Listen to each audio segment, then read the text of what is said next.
Ni mimi wako Huamai nikiwa kwenye studio zangu za Jicho la Pwani, na leo niko na Champez Ali katika tamasha lake la Jumamosi. Atanieleza zaidi na atajitambulisha sasa hivi.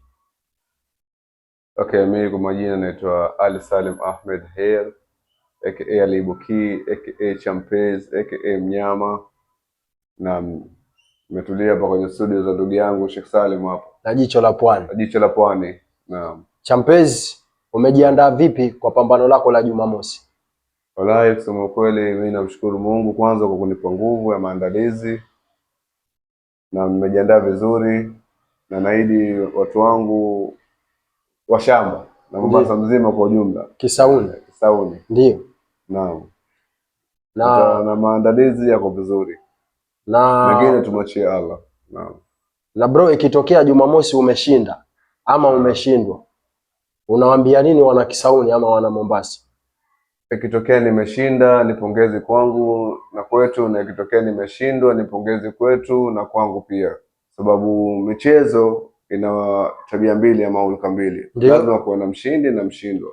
Basi endapo nitashinda nipongezeni, na endapo nitashindwa ni wenu vile vile, lakini tusikate tamaa, tuendelee kusapotiana. Lakini mimi naahidi, kimi binafsi naahidi mazuri inshallah. Na unapopanda kwenye ringi ukiwa umebeba dhima ya shamba ama Kisauni, una feel nini ukiwa umepanda pale juu?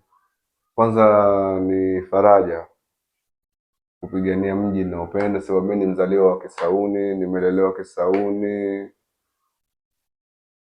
Endapo kama nitakufa pia, Mungu akijalia, mauti hajulikani, na mimi nitazikwa Kisauni, sijui pa kufa, lakini mimi kitovu changu ni cha Kisauni. Naipenda Mombasa mzima na wanangu wananikubali kila ninapokwenda, alhamdulillah, naishi na watu vizuri.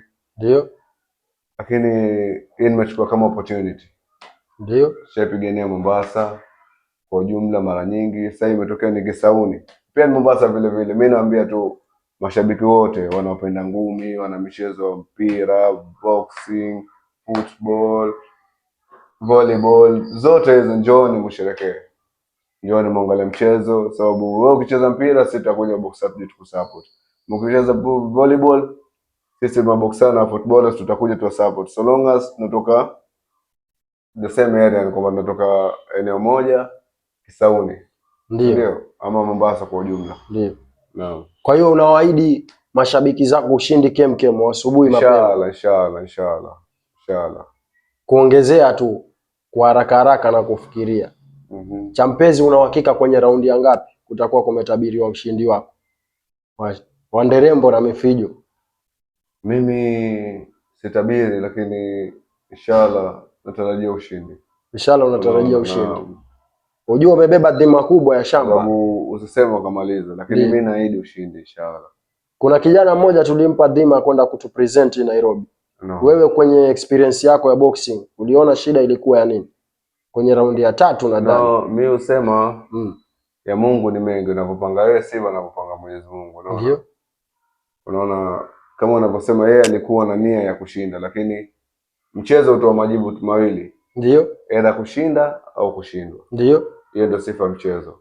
Kuna mshindi na mshindwa. So alishindwa si kwa kupenda kwake. Nia na malengo yalikuwa ni kushinda, sababu unapokwenda kwenye michezo yule unayepigana naye ana nia ya kushinda, na wewe unayepigana una nia ya kushinda. Ndio. Unafahamu? Nakufahamu vizuri. So yule alikuwa na lengo la kushinda, na huyu mwingine pia alikuwa na lengo la kushinda vile vile. Ndio. Ikatokea kwamba huyo kwetu akashindwa. Basi tusimbeze tukamkatisha tamaa tukaanza kumtukana, no. Tumpe morali, sababu hakuna anayejua kesho yake tena akipanda tena. Sisi tumsupport, tumpe nguvu, alipokosea arekebishe, alafu tuangalie akirudi tena majibu yake itakuwaje. Na unawaambia nini wanaokuangalia? Na unawapresent vipi vijana wanaokuja kutokea Kisauni? Mimi mnaoniangalia ni kwamba tangu kitambo mimi ni kioo cha jamii. Sijisifu, lakini nimeanza boxing Kisauni nikiwa mdogo, wengi wameniona. Pia naambia vijana wanaopata nyeo zetu, michezo inalipa sasa hivi. Ni opportunity imekuja. Michezo inalipa. Ni kuomba Mungu, fanya bidii, fanya mazoezi, tuondokee mambo mengine. Bas kwenye nia pana njia siku zote. Na mimi nikimalizia na nikiongezea tu kidogo, na kuamini na natarajia ushindi mnene kutoka kwako. Niko naye champezi moja tu moja. Bako tu bako. Sako tu sako. Ni mimi wako hosti nikiangazia Jicho la Pwani.